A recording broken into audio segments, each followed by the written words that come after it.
हमारे विचार ही हमारे भविष्य की दिशा तय करते हैं।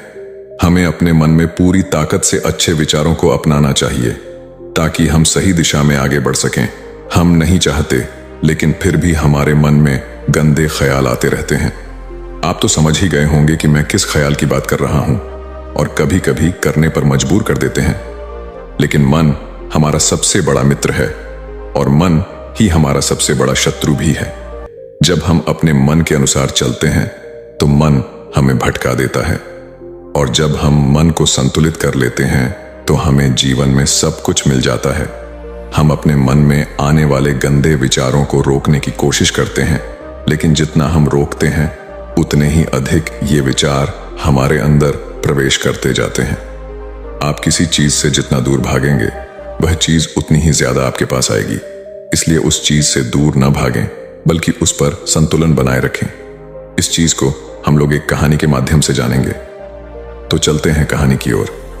एक बार एक युवक गौतम बुद्ध के पास आया। उस युवक का नाम था राजू, और गौतम बुद्ध से बोला, हे बुद्ध, मेरे मन में इतने गंदे विचार क्यों आते हैं? अधिक गंदे विचार स्त्रियों के प्रति आता है, इसको कैसे रोकें?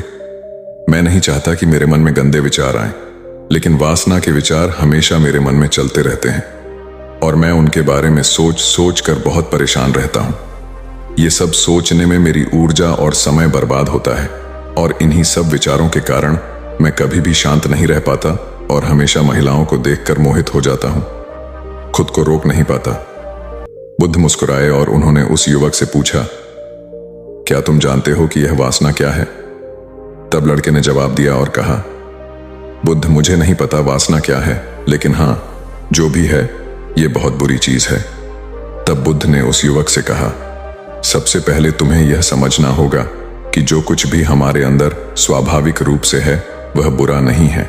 इसकी हमारे जीवन में किसी न किसी रूप में आवश्यकता पड़ती है। वासना कोई बुरी चीज नहीं है, यह हमारे मन की एक भावना है जो हमें किसी न किसी चीज की कमी का एहसास कराती है, और फिर हम उस चीज को पाने के लिए उस चीज की ओर आकर्षित हो जाते हैं। जैसे अगर आपके पास पैसे की कमी है तो आपके मन में पैसे पाने की इच्छा होती है, तो इसी को वासना कहा जाता है। वासना कोई बुरी चीज नहीं है, हर चीज पाने का अलग अलग वासना होता है। इसका मतलब यह नहीं है कि वासना बुरी है, बल्कि यह हमारे मन की एक तरह की जरूरत का एहसास है, और जब यह जरूरत शारीरिक होती है तो हम इसे काम वासना कहते हैं। राजू ने गौतम बुद्ध से कहा, बुद्ध, मैं वासना का अर्थ तो समझ गया, लेकिन आप ही बताइए कि यह कहां से आती है और कैसे आती है? गौतम बुद्ध ने कहा कि वासना कहीं से नहीं आती, यह हमारे अंदर ही है, और इसका होना जरूरी है, तभी मानव जाति का विस्तार होगा।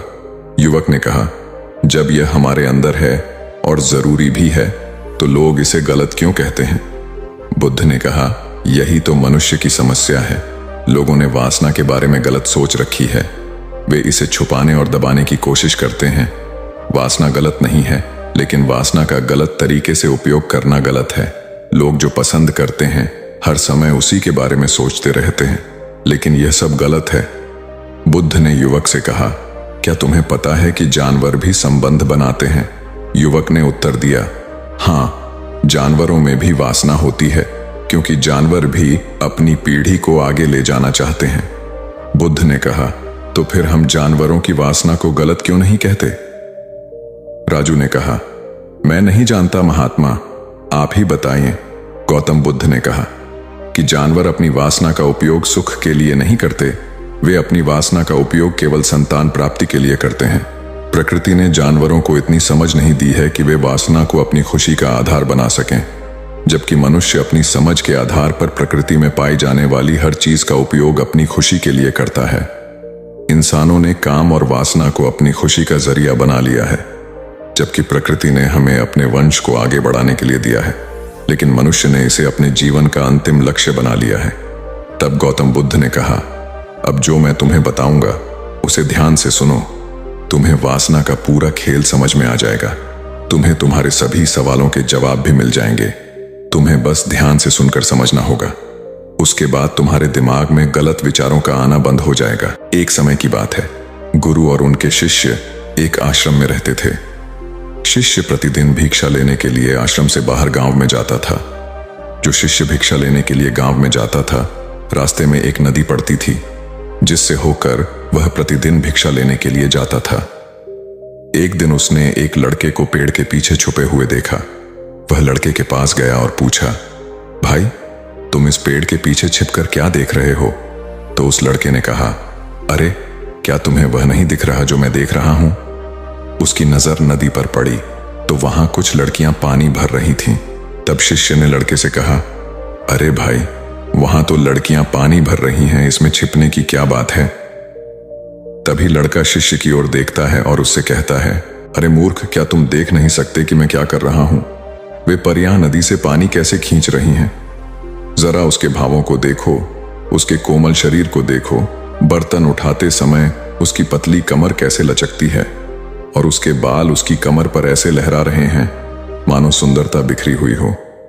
शिष्य फिर से नदी की ओर देखता है और इस बार वह देखता ही रह जाता है। अब तक उसे कुछ भी दिखाई नहीं दे रहा था और वह बिल्कुल निडर था। उसे किसी बात का डर नहीं था, लेकिन अब वह छिपने लगा और उन लड़कियों को ऐसे देखने लगा जैसे उसने कोई अपराध किया हो।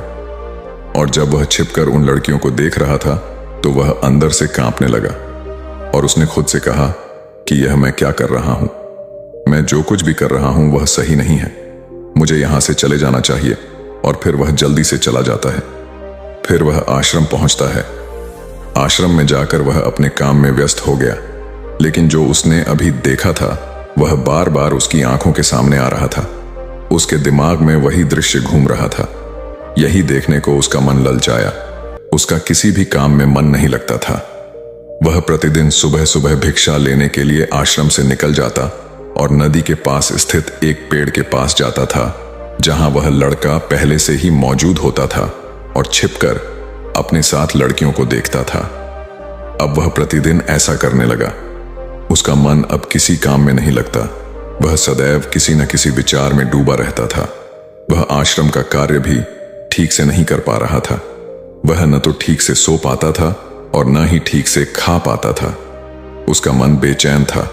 उसका मन बार बार उन लड़कियों की खूबसूरती देखने को ललचाता था। जब गुरु भिक्षा दे रहे थे तब भी उनका मन किन्हीं अन्य विचारों में खोया हुआ था। गुरु ने अपने शिष्य की ये हरकतें देखी तो एक दिन गुरु ने शिष्य को अपने पास बुलाया और कहा कि आज से मैं भी तुम्हारे साथ भिक्षा मांगने चलूंगा। तुम और मैं एक साथ भिक्षा मांगने जाएंगे। तभी शिष्य ने गुरु को मना करते हुए कहा कि नहीं गुरुदेव, आप क्यों परेशान हो रहे हैं? मैं ही ठीक से भिक्षा मांग सकता हूं। गुरु ने शिष्य से कहा, ठीक है, तुम अकेले ही भिक्षा मांगने जाओ। इसके बाद शिष्य भिक्षा मांगने निकल गया। शिष्य के जाने के बाद गुरु भी आश्रम से बाहर निकल गए और शिष्य का पीछा करने लगे कि वह कहां जाता है और क्या करता है। ये सब देखने के लिए उसका पीछा करने लगा। थोड़ी दूर जाने पर गुरु ने देखा कि उनका शिष्य एक अपराधी की तरह एक लड़के के साथ पेड़ के पीछे छिपा हुआ है और छिपकर कुछ देख रहा है। गुरु भी अपने शिष्य के पीछे यह देखने के लिए खड़े हो गए कि उनका शिष्य क्या देख रहा है, जिसके लिए वह अपराधियों की तरह पेड़ के पीछे छिपा हुआ है। गुरु ने देखा कि उनका शिष्य पेड़ के पीछे छिपकर उन लड़कियों को देख रहा है जो नदी से पानी ले रही थीं। तब गुरु ने शिष्य से कहा, लड़कियों से भी भिक्षा मांगोगे क्या? गुरु की आवाज सुनकर शिष्य का मन घबरा गया और उसे पसीना आने लगा। वह ऐसे कांप रहा था जैसे किसी चोर को पकड़ते समय उसने रंगे हाथ पकड़ लिया हो। उनकी हालत खराब हो गई। वह कुछ भी बोल नहीं पा रहा था। शिष्य के साथ जो लड़का था वह भाग गया, जिससे शिष्य और भी घबरा गया। उसके मुंह से केवल कुछ टूटे फूटे शब्द ही निकल रहे थे। वह अपने अध्यापक से आंख मिलाने का भी साहस नहीं कर पाता था। गुरु ने शिष्य की ओर देखकर कहा, मेरा शिष्य निडर है, वह किसी चीज से नहीं डरता, लेकिन यह क्या है? तुम डर के मारे कांप रहे हो। शिष्य ने गुरु से कहा, मुझे माफ कर दीजिए, इसमें मेरी कोई गलती नहीं है। उस आदमी ने मुझे धोखा दिया, लेकिन मैं आपसे वादा करता हूं कि आज के बाद मैं ऐसा दोबारा कभी नहीं करूंगा। क्षमा चाहता हूं। गुरुदेव ने कहा कि कोई बात नहीं, लेकिन तुम्हें यह ध्यान रखना चाहिए कि हम जैसी संगति करते हैं हमें वैसा ही फल मिलता है। जैसे जैसे हम संगति करते हैं उनके विचार हमें प्रवेश करते हैं। इसलिए अच्छी संगति रखें ताकि अच्छे विचार आप में प्रवेश करें। फिर गुरु और शिष्य आश्रम लौट आए और फिर से आश्रम के काम पर ध्यान देने लगे। वह उस रास्ते को छोड़कर दूसरे रास्ते से जाने लगा। वह अपना कार्य सावधानी से करता था, लेकिन धीरे धीरे उसके अंदर क्रोध उत्पन्न होने लगा और फिर वह अन्य शिष्यों पर क्रोध करने लगा और बेचैन रहने लगा। अब वह ठीक समय पर भोजन भी नहीं करता था, वह खाना भी बहुत कम खाता था। एक रात गुरु शिष्य के पास आए और उससे बोले कि तुमने मुझसे वादा किया था कि तुम अपने मन को वश में रखोगे। आपने अब तक कितनी बार अपना वादा तोड़ा है? यह सुनकर शिष्य राजू अपने गुरु के चरणों में गिर पड़ा और रोने लगा। उसने रोते हुए गुरु से कहा कि गुरुदेव, मैं कई बार अपना वादा तोड़ चुका हूं, फिर वादा करता हूं, लेकिन हर बार मैं अपना वादा पुट ही जाता है। मेरा मन बिल्कुल भी मेरे वश में नहीं है। मैं अपने मन से सभी बुरे विचारों को बाहर निकालने की बहुत कोशिश करता हूं, लेकिन चाहकर भी मैं ऐसा नहीं कर पाता। तब गुरु ने शिष्य से कहा, मेरे साथ आओ। गुरु शिष्य को आश्रम के बगीचे में ले गए और शिष्य से कहा, देखो, यहां कुछ नाले हैं जिनसे होकर नदी का पानी इन पौधों में आ रहा है और यह पानी लगातार बह रहा है। क्या आप इस पानी का बहाव रोक सकते हैं? शिष्य ने कहा, हां गुरुदेव, मैं इस बहाव को रोक सकता हूं। तब शिष्य ने मिट्टी उठाकर उस नाले के किनारे डाल दी। वह पानी थोड़ी देर के लिए रुका और फिर थोड़ी देर बाद उस रेत के ऊपर से पानी आने लगा। गुरु ने शिष्य से कहा, यह क्या है? यह पानी रुका ही नहीं। उसने फिर कुछ कंकड़ उठाए और नाली में फेंक दिए और फिर पानी थोड़ी देर के लिए रुक गया, लेकिन फिर कुछ देर बाद उन कंकड़ पत्थरों के ऊपर से पानी निकलने लगा। गुरु ने कहा, शिष्य, क्या हुआ? पानी फिर आ गया है। आप कह रहे थे कि रोकेंगे। क्या हम किसी चीज को पूरी तरह से रोक सकते हैं? तब शिष्य ने कहा, कोई बात नहीं गुरुदेव, मैं इसे रोक दूंगा और तुम्हें दिखाऊंगा। फिर वह एक बड़ा पत्थर लाया और नाली पर रख दिया। पानी रुक गया। तब शिष्य ने गुरु से कहा, देखिए गुरुदेव, मैंने कहा था कि मैं पानी रोकूंगा। मैंने पानी रोककर दिखाया। मैंने आपकी बात पूरी कर दी। गुरु मुस्कुराए और बोले, अच्छा, ध्यान से देखो, पानी रुक गया है। क्या?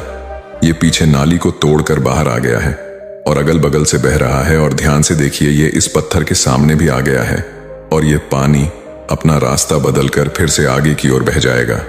फिर कुछ देर बाद वही हुआ।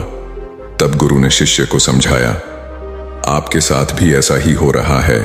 आप बार बार प्रयास कर रहे हैं और अधिक प्रयास कर रहे हैं, लेकिन हर बार आपका प्रयास टूट रहा है और टूटता ही रहेगा। यह पत्थर तुम्हारा पुरुषार्थ है और यह जल तुम्हारा विचार है। चाहे आप कितना भी बड़ा पत्थर रख दो, पानी अपना रास्ता ढूंढ ही लेगा। यह देखकर शिष्य ने पूछा, हे गुरुदेव, क्या कोई रास्ता नहीं है जिससे मैं गंदे विचारों से बाहर निकल सकूं? गुरु ने कहा, एक रास्ता है। यह पानी जिस नदी से आ रहा है, आप केवल वहां से इस पानी का मार्ग बदल सकते हैं। गुरु शिष्य को नदी के पास ले गए जहां से पानी उस बगीचे में आ रहा था। गुरु ने शिष्य से कहा, इसी नदी से पानी जा रहा है जो बगीचे तक पहुंच जा रहा है। अगर हम उसका रास्ता रोक दें तो? शिष्य ने कहा, हां गुरुदेव, ऐसा अवश्य हो सकता है। मैं यहां से इस पानी को बंद कर देता हूं, फिर सामने नाली में पानी नहीं जाएगा और फिर बगीचे में पानी नहीं जाएगा। तब गुरु ने कहा, शिष्य, यदि बगीचे में पानी ही नहीं रहेगा तो पेड़ पौधों को पानी कहां से मिलेगा? उन पेड़ पौधों को पानी की जरूरत होती है। तब शिष्य ने सोचा और कहा, यह बात मेरे दिमाग में कभी नहीं आई। इस पानी का बगीचे में जाना भी जरूरी है। गुरु ने कहा, और उनमें से कुछ पेड़ पौधे ऐसे भी हैं जिन्हें रोजाना पानी की जरूरत होती है। वे सूख कर मर जाएंगे, हमें पानी खोलना पड़ेगा। गुरु की बात सुनकर शिष्य ने पानी के लिए रास्ता खोला तो गुरु ने पूछा, यदि हम इस नदी का सारा पानी बगीचे की ओर मोड़ दें तो क्या होगा? शिष्य ने उत्तर दिया, गुरुदेव, बगीचे में बाढ़ आ जाएगी, वे सब पिघल जाएंगे और कुछ भी नहीं बचेगा। गुरु मुस्कुराए और बोले, आप ये समझिए, हमें कुछ भी रोकना नहीं है, बस हमेशा संतुलन बनाए रखना है। पौधे कम पानी से नष्ट हो जाते हैं तथा पौधे अधिक पानी से भी नष्ट हो जाते हैं। हमारा जीवन संतुलन पर चलता है। ईश्वर प्रकृति को ऐसा ही बनाया है जिसको हम समझ ही नहीं पाते और उटपटांग सोच रखते हैं। गुरु ने कहा, जब हम अशुद्ध विचारों को बलपूर्वक रोकने का प्रयास करते हैं तो वे और अधिक मजबूती से हमारे अंदर प्रवेश कर जाते हैं। इसलिए हमें कभी भी उन्हें दबाने की कोशिश नहीं करनी चाहिए। बुरे लोगों की संगति के कारण भी हमारे मन में गंदे विचार आते हैं। कई बार बुरे विचार हमारे अंदर नहीं होती, लेकिन कुछ गलत लोगों के साथ रहने के कारण वह हम पर हावी हो जाती है। तब शिष्य राजू ने कहा, गुरुदेव, आप सही कह रहे हैं, मैं रास्ता भटक गया था। तब वह शिष्य उस रात बहुत शांति से सोया। सुबह उसने अपना काम पूरे मन से किया और फिर सुबह वह भिक्षा लेने के लिए उसी रास्ते से चला गया जहां वह लड़का अभी भी पेड़ के पीछे छिपकर उन लड़कियों को देख रहा था। शिष्य उसे नदी पर ले गया जहां लड़कियां पानी भर रही थीं। उन्होंने उन लड़कियों से पानी मांगा और उनमें से एक लड़की ने उन्हें पानी दिया और शिष्य के पैर छुए। शिष्य ने उन्हें आशीर्वाद दिया कि आप स्वस्थ रहें ताकि मानसिकता सकारात्मक ऊर्जा से भर जाए। उसके चेहरे पर ऐसी मुस्कान आ गई मानो उसे कोई खोई हुई चीज वापस मिल गई हो। वह अपने रास्ते पर वापस जाने लगा। तभी पेड़ के पीछे छिपा लड़का पीछे से आया और बोला, क्या बात है, आज आपने करीब से देखा है, तुम तो मुझसे भी आगे निकल गए। तब शिष्य ने कहा, हम हमेशा दूसरों को गलत नजरों से देखने में लगे रहते हैं। किसी ऐसे व्यक्ति को बताएं जो आपको पसंद हो। अगर वह भी तुम्हें पसंद करती है तो शादी कर लो और उससे पहले तुम कुछ बन जाओ। अपने आप को पहचानें, इस तरह अपना समय बर्बाद न करें। फिर वह लड़का उस शिष्य से रोज मिलने लगा और उसने उस लड़के को नदी पर न जाने के लिए प्रेरित किया और फिर वह लड़का अपने जीवन में कुछ बनने के लिए संघर्ष करने लगा। तो देखा आपने संगति का असर क्या होता है। अपनी संगति बदलो, अपने विचार बदलो। वीडियो अच्छी लगी हो तो एक सब्सक्राइब और एक लाइक करना ना भूलें।